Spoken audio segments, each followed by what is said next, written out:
Küçük yatırımcıya verebileceğiniz böyle tavsiyeler olur mu? Onu dinlemek istiyorum. Yani bunun analizi için. Tabii çok doğru şeyler söylediniz. Ama tabii küçük yatırımcı da artık bilinçleniyor. Yani finansal okuryazarlığının arttığına inanıyorum. Şu son dönemde benim de etrafımda gördüğüm işte tepkilerden ya da aldığım sorulardan. Söylediklerinizde çok haklısınız. Yani ben hani ufak bir benzetme yapayım. Nasıl kışlık kıyafetlerimiz var, yazlık kıyafetlerimiz var veya kışın hava soğukken bile işte farklı kıyafetler, yağmurluyken işte şemsiyeyle çıkıyoruz falan. O zaman demek ki yatırımlarımızı da yönetirken bir kere her şeyden önce farklı vadelere göre birikimlerimizi bölmeliyiz. Yani daha kısa vadeli yatırımlar yapabiliriz, daha orta uzun vadeli yatırımlar yapabiliriz ve daha uzun vadeli yatırımlar yapabiliriz. Yani ne demek istiyorum? Eğer yazın düğün yapacaksanız o zaman tabii şu anki tasarruflarınızı düğün için kullanmak üzere ayırdığınız tasarruflarınızı daha kısa vadeli değerlendireceksiniz. Ama emekliliğiniz için bir planlama yapıyorsanız o zaman tabii ki daha uzun vadeli yatırım yapacaksınız. Ve doğal olarak da yatırım vadelerinize göre yani vade tercihlerinize göre yatırımlarınızı, portföylerinizi yönetmelisiniz ve çeşitlendirmelisiniz. Asla ve asla tek bir hisse senedine veya iki hisse senedine yatırım yapılmasını tavsiye etmiyoruz. En az 4-5 tane hisse senedinden oluşan bir portföy Sepet. olmalı. Portföy çeşitlendirmesi yapılmalı.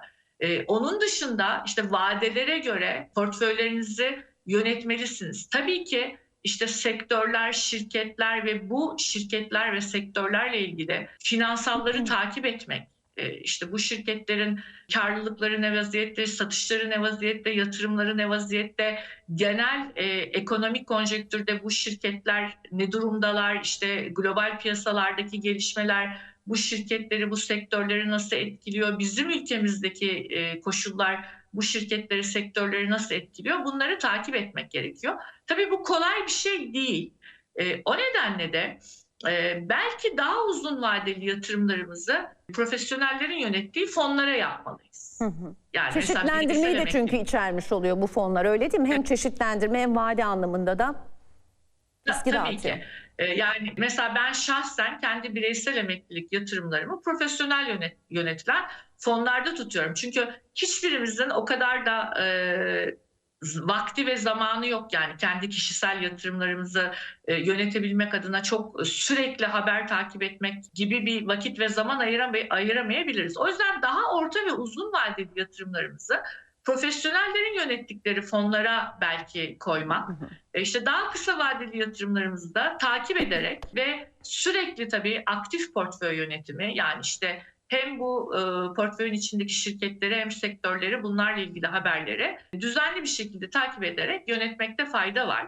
Ve tabii yine yatırımlarımızı yani birikimlerimizi, tasarruflarımızı sadece borsa olarak görmemek lazım. Yatırımlarımızın bir kısmıyla işte tahviller, bir kısmıyla belki mevduat, bir kısmıyla belki işte altın Olabilir. yatırımları. Tam onu soracaktım Tabii ki. hocam. Yani borsayı da çeşitlendirmek lazım. Sadece borsa yatırımı değil. Tabii ki. Başka yatırım araçları Tabii ki. hakkında neler düşünürsünüz? Tam onu soracaktım. Lütfen devam edin. Buyurun. Yani altın işte yine ECB'nin ve Fed'in faizleri indirilmesiyle beraber yükselecek ama artı yani altın şu son dönemdeki enflasyon nedeniyle de yükselmeye devam ediyor.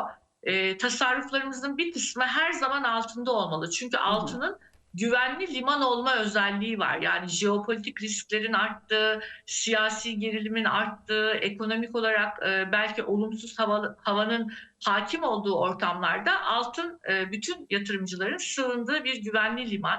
O yüzden portföyümüzün bir kısmının her zaman işte bu tabii oranlar değişebilir. İşte daha olumsuz tablolarda belki altın yatırımlarını işte %20'lere çekebiliriz. Daha olumlu ortamlarda bunu belki %5'lere indirebiliriz ama tasarruflarımızın, birikimlerimizin bir kısmı muhakkak altında olmalı.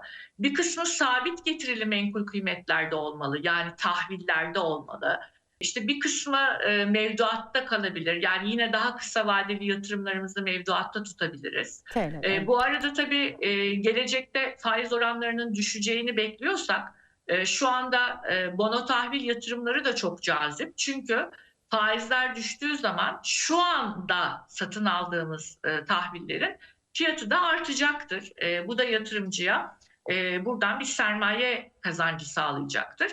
O yüzden birikimlerimizi ve işte yatırımlarımızı planlarken sadece borsa, sadece hisse senetleri de değil, sabit getirili menkul kıymetler de dahil olmak üzere bir planlama yaparsak ve yine yatırımlarımızı farklı vade tercihlerine göre portföylere bölersek küçük yatırımcının zararı minimize olacaktır. Tabii zararı tamamen elimine edebilmek çok kolay değil açıkçası. Yani literatürde zararın tamamen ortadan kaldırılabileceği işte portföy çeşitlendirmeleri yapılabilir.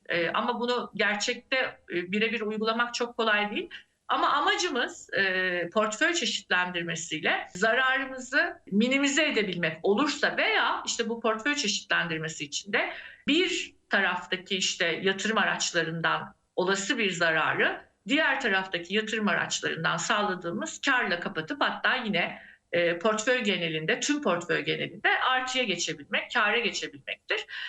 O nedenle olabildiğince dediğim gibi çeşitlendirerek, farklı vadelere göre portföylere bölerek ve tabii düzenli ve metodik bir haber takibi yöntemiyle, aktif portföy yönetimiyle yatırımcılar yatırımlarını yönetebilirler. Ve tabii çok önemli finansal okuryazarlık. Neden çok önemli? Çünkü artık şu anda işte enflasyonun etkisiyle satın alma gücümüz bütün dünyada herkesin yani bütün dünya vatandaşlarının öyle söyleyeyim satın alma güçleri azalıyor. Tasarruf yapmak ve birikim yapmak daha zorlaşıyor. O yüzden tasarruflarımıza ne diyeyim iyi yönetmek veya tasarruflarımıza sahip çıkabilmek, tasarruflarımızı koruyabilmek bile bazı dönemlerde çok önemli bir unsur haline geliyor. Bu da piyasaları takip etmek, işte daha belki bu konuda merak edip işte şu an YouTube gençlerin elinde çok güzel imkanlar var. İşte YouTube'da çeşitli kanallardan işte akademik anlamda da belki bilgi alabilmekle mümkün. Ama ben gençlerden açıkçası özellikle şu dönemde bu konuda çok umutluyum ve çok güzel geri bildirimler alıyorum. Kripto paralarla ilgili de sizin bakışınız nasıl? Bunlara karşı da yine yatırımcıyı, küçük yatırımcıyı uyarmak amacıyla sizin bir görüşlerinizi alalım istiyorum sizi bırakmadan önce.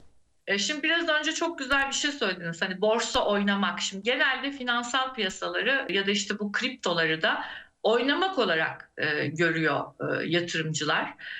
Tabii bu oynamak değil, yani bu yatırım yapmak. Bu tamamen bambaşka bir şey. Çünkü arkasında çok farklı dinamikler var. Mesela hisse senetlerinde bir şirketin karına veya zararına ve o şirketin öz sermayesine ortak oluyorsunuz. O nedenle bir kere yatırım yapmak. Şimdi yatırım yapmak devreye girdiğinde de tabii riskimizi yönetmemiz gerekiyor. Ama tabii herkesin de sizin de biraz önce bahsettiğiniz gibi yatırımcıların da risk alma dereceleri farklı. Yani kimisi daha fazla risk seviyor, kimisi çok daha az risk seviyor. Yine literatür işte risk alma derecelerini ayırır ve işte buna göre portföy yönetimi tavsiye eder. Ama tabii riski yönetmek gerekiyor. Yani riski belli bir aralıkta tutmak gerekiyor. Bu nedenle de portföy çeşitlendirmesi öneriyoruz zaten. İşte bu nedenle de vadelere, farklı vadelere göre bu portföylerin yönetilmesinin altını çiziyoruz. Ama onun ötesinde çok önemli belki piyasalarda uygulanması gereken, özellikle daha riskli yatırımlar yapıldığında uygulanması gereken daha basit kurallar var. Mesela kripto paralara yatırım yapıyorsanız kaybettiğinizde canınızı çok yakmayacak miktarda. Bu piyasadan çıkacağım veya %10 kaybettiğimde bu piyasadan çıkacağım gibi yani stop gain, stop loss'lar koyarak bu yatırımları yönetmek özellikle riskli yatırımlarda kayıpların önüne geçilmesi için çok önemlidir. Bu basit kuralları belki yatırımcıların düzenli bir şekilde uygulaması ve takip etmesi gerekiyor.